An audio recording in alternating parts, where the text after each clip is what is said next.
Hello. My name is Tina Featherheart and I am a leading spiritual healer, transformational bodywork and kahuna coach, and a high priestess here for absolute divine purposes. I stand for the rising of the dormant healer within all women. It is often the gifted healer that takes and makes other people's problems her own and fixes and heals everything around her until there's nothing left of her. And is often the gifted healer that feels a deep restlessness and a deep dissatisfaction in the mundane world, yet she is inundated with mundane responsibilities and chores in the world that we live in. It is often her that's put herself in such a high position of giving that she has somehow forgotten who she is. But then the whispers on the wind call at night, or in her quiet hour when no one's around. And she can hear her soul's call, calling her home, wake up to remember who she truly is. But then the world calls her and off she goes back into the mundane world. And this can go on for a long time. They're remembering the pulling away, but just remember that she has a choice.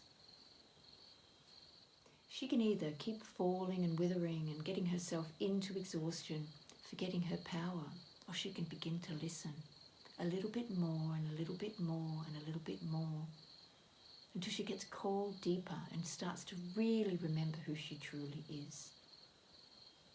This is a story really of the wounded healer that most of us are in, and I know this very deeply from my own experience. I'll just share a little bit about myself. It was 7 years ago that I left a narcissistic relationship and I found myself on my own with my 3 children who were young at the time. My youngest at the time was 3. And I remember thinking, look what I've got. How do I deal with this? How do I really wake up? Now I knew that I was a healer. I'd practiced in the field before, but for the years before that I'd been really immersed in child rearing and in the land that we owned and many different jobs that just kept me back into the world. And once I left that relationship, I started to remember who I really was. And I took a vow, I took a very strong vow during that time that I would marry my spiritual self, that I would dedicate myself to myself and to the wild woman, the wise woman, the rich woman that I truly are, the healer, the light worker, the nurturer, the carer, that moved way above and beyond that of my children. Of course, they're at my forefront. But I went on a journey to rediscover and to really own and be able to integrate and put together how I could actually rise up as a healer and a light worker in my own authentic self while running a family. And it's been a journey of stepping out, stepping in, and stepping out a little bit more and more each time. But I've built myself up a business, and I've built myself up a reputation, and I've built myself up a very magical body of work. I've trained in a few different things, particularly in the Hawaiian arts and the kahuna. But there's been many other esoteric values. I've spent many of my nights alone just reading and meditating and visualizing and remembering who I really am and really reconnecting and remaking friends with myself. Healing the wounds and the shame and the blame and the games, and really coming home to myself and improving my self-talk.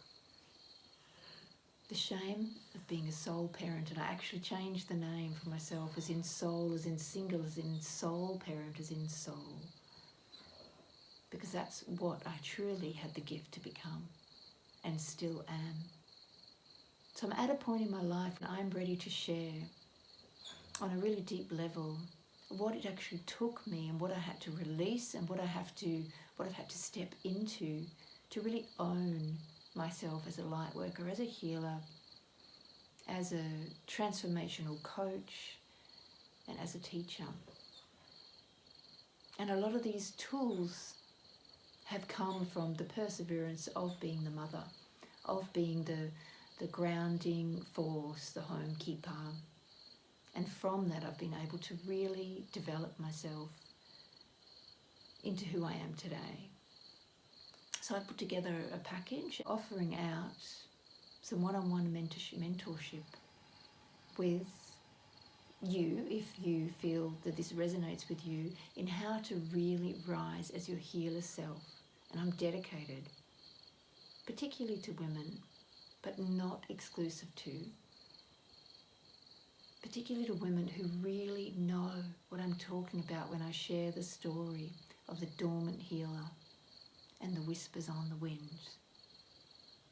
Because many, many women that I know, and myself included, can go and study and learn and study and learn, and it actually needs to be integrated deep within the self until we can really, really share it back out there with the world. And there's different processes that I've had to do along the way, deep diving into my ancestry, deeply diving into the connection with the earth below and the sky above, and a whole lot of different things that have been able to allow me to hold my energy and hold my space